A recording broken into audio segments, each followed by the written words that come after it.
Yungang Grottos, situated on the cliffs of Wuzhoushan Mountain, 15 kilometers west of Datong City of China's Shanxi province, got its name Yungang from the highest peak of Wuzhou Mountain.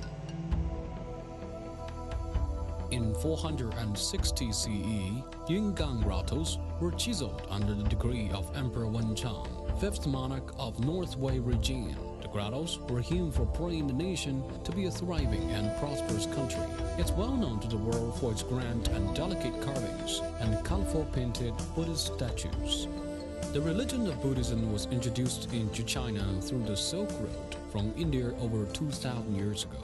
The North Wei region was founded by a nomadic tribe ethnic Xianbei of North China, and the capital was made in Pingchang, namely today's Datong.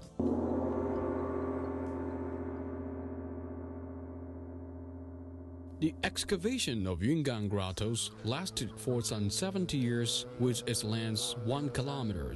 The caves was designated cold, numbered over 200, and the major grottos amounts to 45. The Yungang Grottos are one of the biggest ancient grotto groups with the highest artistic achievement. According to the differences of chronological order of the excavation and the artistic style, Yungang Grottos are divided into 3 parts, which are of early period, intermediate period, and later period respectively. The 5 caves, number 16 to number 20, belong to early period work, excavated in the period from 460 AD to 464 AD. The main Buddhist figures in these 5 caves measure over 10 meters height with imposing manner. The most peculiar part is the image of the 5 main Buddha were blended with the facial features of the earliest 5 emperors of North Wei. The purpose of constructing Buddhist sculptures and emperors commemorating figures were met at the same time. The Sakyamuni's figure in number 16 cave symbolizes Tuoba Jun Emperor Wenchang, who led the excavation of the grottos. Sculpture of his image is handsome and natural. The main Buddha of number 18 cave was the image of Tuoba Tao, Emperor Taiwu. In the early years, Emperor Taiwu worshipped the Buddhist religion. After being slandered by some ministers, he began to slaughter monks and burn down monasteries, and made the first incident of destroying Buddhism beings in the history. Emperor Taiwu, in his senior ages, felt remorseful somehow and reflected on his own behavior. Therefore, after his decease, the Buddha statue presenting his image was sculpted with his expression of being penitent. In Yungang Grottos, a Buddhist kingdom of grandeur and magnificence, the giant Buddha of number 20 cave is the most typical work of all. It has become a symbol of Yungang Grottos. A famous scholar once put, if you only have 15 minutes to visit the Yungang Grottos, then just a visit of number 20 cave will do. The imposing and grand Buddhist statue of Sakyamuni measures 14 meters in height. The facial part is plump with kind countenance. Both ears extend to the shoulders, and its shoulders wide and strong.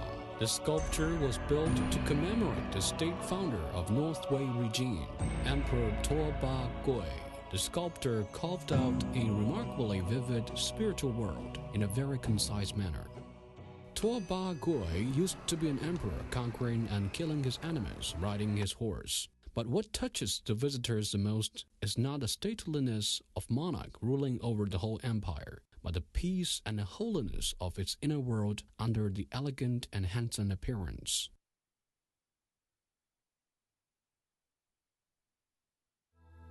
The early sculptures of Yungang Grottos, with its elegant and elaborate way of expressing Chinese culture, inherited Western region sentiments of simplicity and honesty. Many Buddhist statues had rather wide foreheads, high noses, big eyes, and slim lips, bearing facial features of foreign region race, embodying the characteristics of Buddhism as a foreign culture.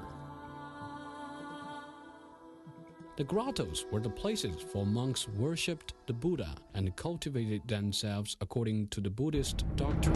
When the Yungang grottos were excavated then, temples were built as well. after the passage of 1,500 years, and the temples were gone forever. In front of the main grotto, there used to be a multi-story wooden attics built close to the cliff, and it is also called grotto roof. The existing two grotto roofs were rebuilt some 100 years ago.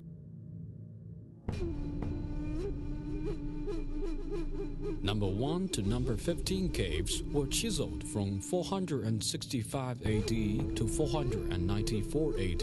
It's a sculpture work of intermediate period of Yungang grottos, created by elaborate sculpting efforts. Its decoration were magnificent and well known to the world, indicating an artistic style of rich complexity and grand luxury of North Wei period. The sitting figure of Sakyamuni in number 5 cave, with its height 17 meters, is the tallest Buddha image in Yungang grottos. Its knee could accommodate 120 people.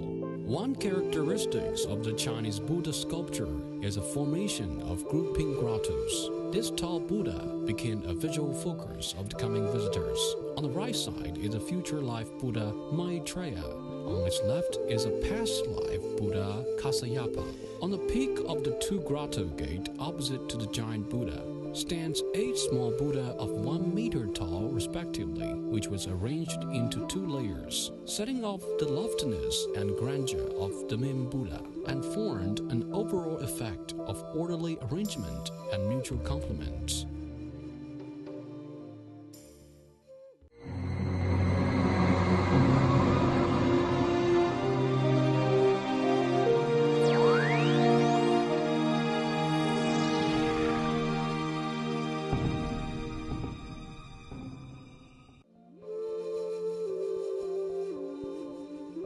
It is number 6 cave that represented the highest level of North Wei grotto art. This grotto is grand in scale and famous for its elaborate design, and called the first great grotto of Yungang. The surface of the number 6 cave is rectangular in shape. Behind its back chamber there stands a pagoda pillar, and the tower height measured 15 meters tall, with division of 2 layers. The whole cave is splendid and of grandeur. On the pagoda pillar and 4 sides of the walls are carved full of Buddhism images, such as Buddhist statues, Bodhisattva, Arhat, and Fei Tian Fairy or Lucky Bird, divine beasts and flowers, etc.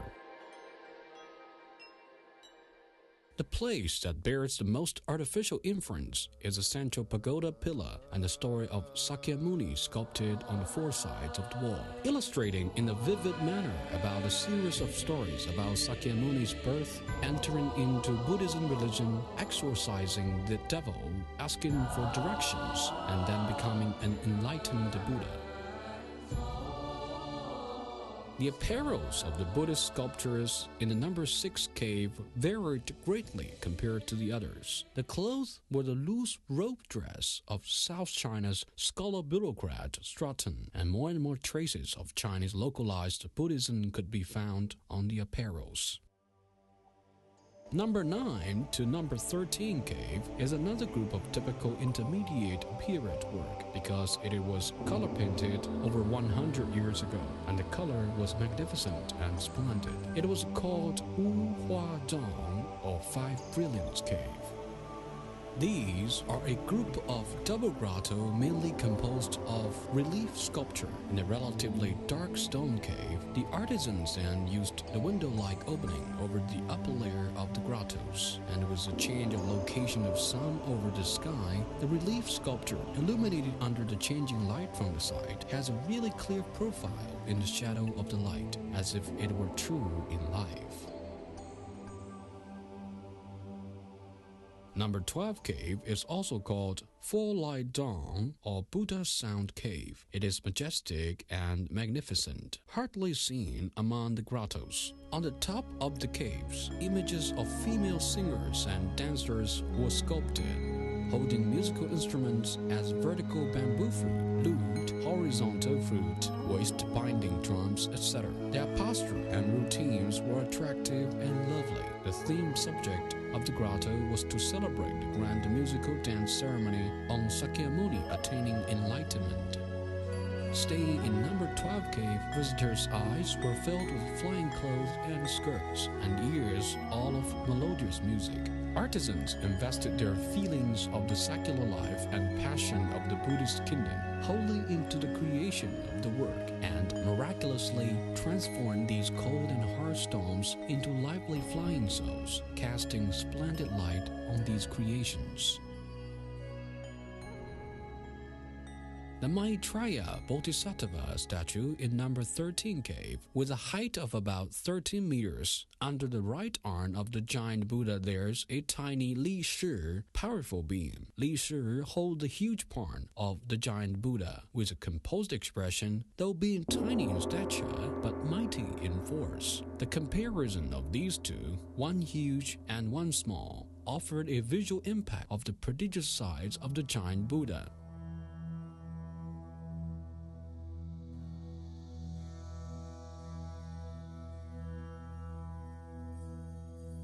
In 494 AD, Emperor Xiaowen of North Wei moved the capital from Datong to the southern city of Luoyang. A huge scale of excavation event was brought to an end. A scattered chiseling continued, though, for another 30 years, and their caves numbered 21 to 45, which were of later period in Yungang grottos. Datong is a famous heat shelter resort. After the capital was transferred, Emperor Xiaowen noted that many nobles were reminiscent of the old capital, so he issued a special permission for them to go back to Datong in the summer to shelter from hot weather. Therefore, a culture of Central Plain was brought to the Yungang grottos. Although the grottos of later period was relatively small in scale, while the figure was thin and beautifully crafted, the decorative patterns of clothes were overlapped, and their bearing was elegant. These figures had grown loose with influence of foreign cultures, and strong localized Chinese flavor and humanized feelings could be witnessed. Among the grottos group that spans 1 kilometer in Yungang grottos, there were totally over 50,000 Buddhist statues. The big one measures some dozen meters, and the small one only several centimeters. Their designs vary and present a splendid sight. The styles of the sculpting figure realize the historical ever-fusion of creative elements in Yungang grottos.